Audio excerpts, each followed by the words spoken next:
You were born in Roanoke, Virginia, raised there as well. What was childhood like? Well, I am the daughter of teachers. My parents really had a passionate commitment to public education as really the platform for upward mobility. The turning point in my life, though, was that when I was in high school, my father burned out of teaching and decided to go into business for himself, selling on the streets large, colorful paper animal hats. So we would do 54 craft shows a year, and every weekend the vans would roll out from our driveway, and I would go stand out on the streets of different cities, and I would hawk animal hats. So that was one of the very formative events in my life. What did that teach you, him leaving his profession to start a new business? Well, the story had many twists along the way. I was getting ready to go to college and wrote this cheeky college essay about how you sell a paper hat in the rain. And young people from my community never thought about going to Ivy League schools, but someone had handed me an application to Yale University.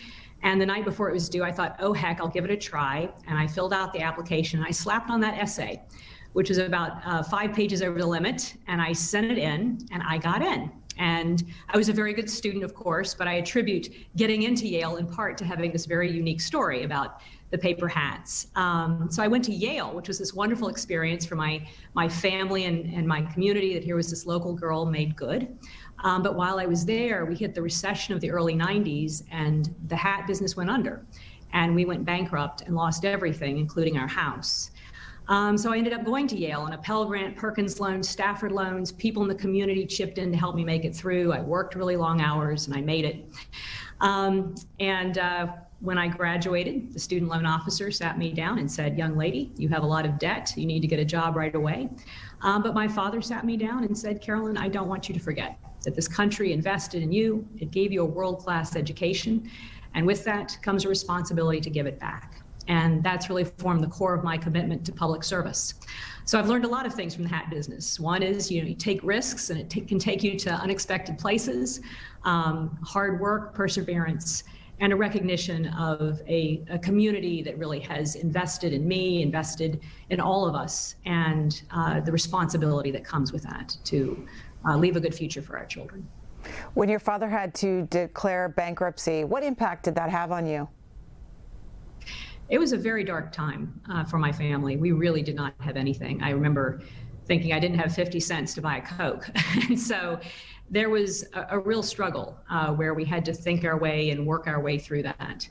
But at the end of the day, I knew I had a really good education and that I would be able to make it because of that. And so that was also a very important lesson for me and for my family. How do you think that experience shapes you today? I am somebody who is very good in tough places. I was director of Georgia's Senate Budget and Evaluation Office during the Great Recession, and actually worked under the Republican leadership in Georgia, but worked with both parties to balance the budget in this really, really tough fiscal crisis. At the end of my time there, I was honored with a special resolution for significant service to the state of Georgia. I took on this race, the race for Georgia's 7th congressional district, also a very tough race. I have run 5 races in the past 3 years, and we have really worked very hard to make transformative change in Georgia. And all of that comes from the toughness, learning about how tough you have to be to make it through really hard times. So after you graduated and your father had that talk with you, what did you do next? I said, that's it. My life is about public service. And so I took the train from New Haven, Connecticut down to Washington, D.C. I didn't know where to start. I had to make a little bit of money, obviously, because I had a lot of student debt. And I thought I'll start working in Washington. And I just went door to door to any member of Congress with whom I had some connection. And I said, I am your constituent. Hire me. And eventually my grandmother's congressman's scheduler knew the chief of staff of Ron Wyden from Oregon. And I ended up working for him. And what was that experience like? That was wonderful. And I really learned a lot about public policy working for Ron. He was somebody who's very progressive. He is fiscally responsible. And every single piece of legislation that I worked on had a Republican co-sponsor. He also really had a commitment to good public policy and then building the coalition to get it done. How did you end up in Georgia? After working for Wyden, I went back to school. I got a master's and a PhD in public administration with a focus in public finance. And I came to Georgia in 2003 to teach at Georgia State at the Andrew Young School of Policy Studies, and have been very, very involved in the policy life of Georgia ever since that time. How do you think being a teacher will help you in Washington, D.C.? What traits do you bring to the table in having that background? It is very important. One of the things about being a teacher is learning to listen to your students, to understand where they are in learning something that you're trying to convey to them. And one of the things I really believe in public policy is sitting down and really having a dialogue with people in the community about what they need and how we work our way to a solution. And a lot of my experience with that is grounded in learning how to teach. When did you decide to run for office, and why? So I got into this race back in July of 2017, and there were several pushes that got me into it. The first was the destruction of the Affordable Care Act, and just the sense that our representatives had lost their line of sight to the people of the 7th District and Georgia. There are over 120,000 people in the 7th District without health insurance. And it was just inconceivable to me that our elected representative would not be really working hard to try to address that issue. And uninsured people obviously pay a very heavy price for not having health care, not having access to a doctor.